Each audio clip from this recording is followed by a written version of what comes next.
Magandang umaga, narito na ang latest sa ating minomonitor na si Tropical Depression Luis ngayong araw ng Lunes, August 3, 2026.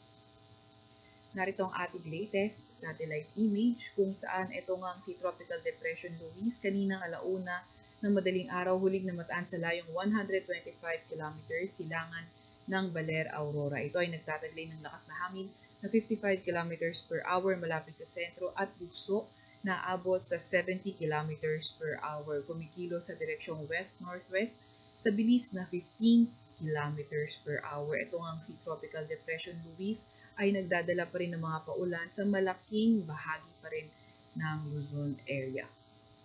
Narito naman yung ating forecast track kay Bagyong Luis.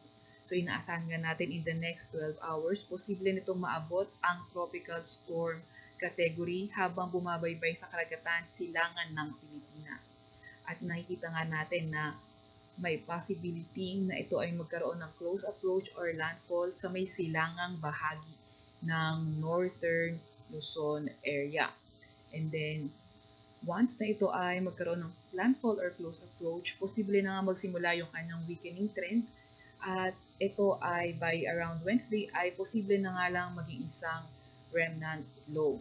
So itong area, yung enclosed area na ito, ang tinatawag nating area of probability. So kung nagkaroon ng shift sa movement ng bagyo, posible itong mapunta dito sa may area of probability. So paalala lang po ay uncertain pa nga itong track ni Bagyong Luis at posible pang magbago. Kaya patuloy pa rin tayo mag-antabay sa mga ilalabas na update ng Pag-asa.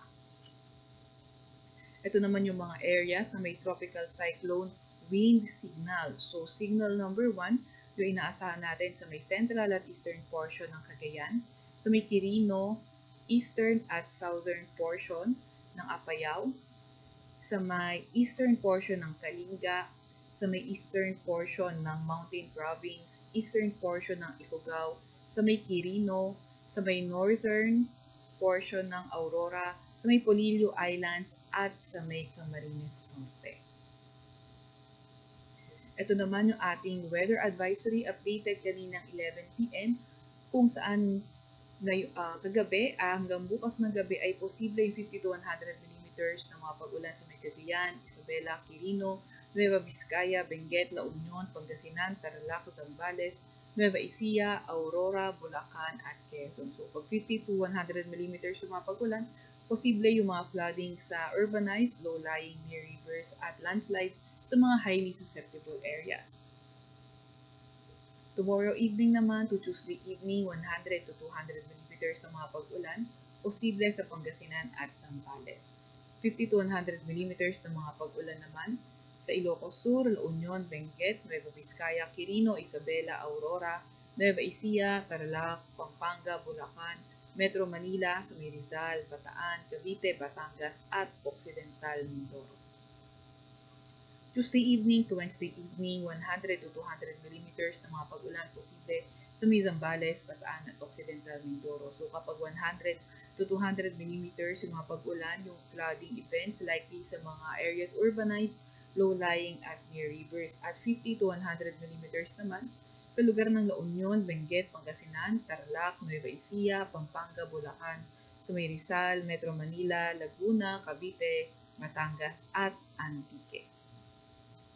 Itong mga lugar naman na ito, wala itong signal pero posibleng makaranas ng mga bugso ng mga malalakas na hangin dulot nga ng southwest monsoon at itong periphery nitong si Luis ngayon at bukas sa malaking bahagi ng Luzon at Visayas, Lanao del Norte, Misamis Occidental, Camiguin, Surigao del Norte, Dinagat Island, Sarangani, Davao Occidental at Davao Oriental. On Wednesday naman sa malaking bahagi ng Luzon at Visayas, Zamboanga Peninsula, Northern Mindanao, Dinagat Islands, Surigao del Norte, Agusan del Norte, Davao Occidental at Davao Oriental. At yan nga muna pinakahuli sa ating minomonitor na si Bagyong Luis.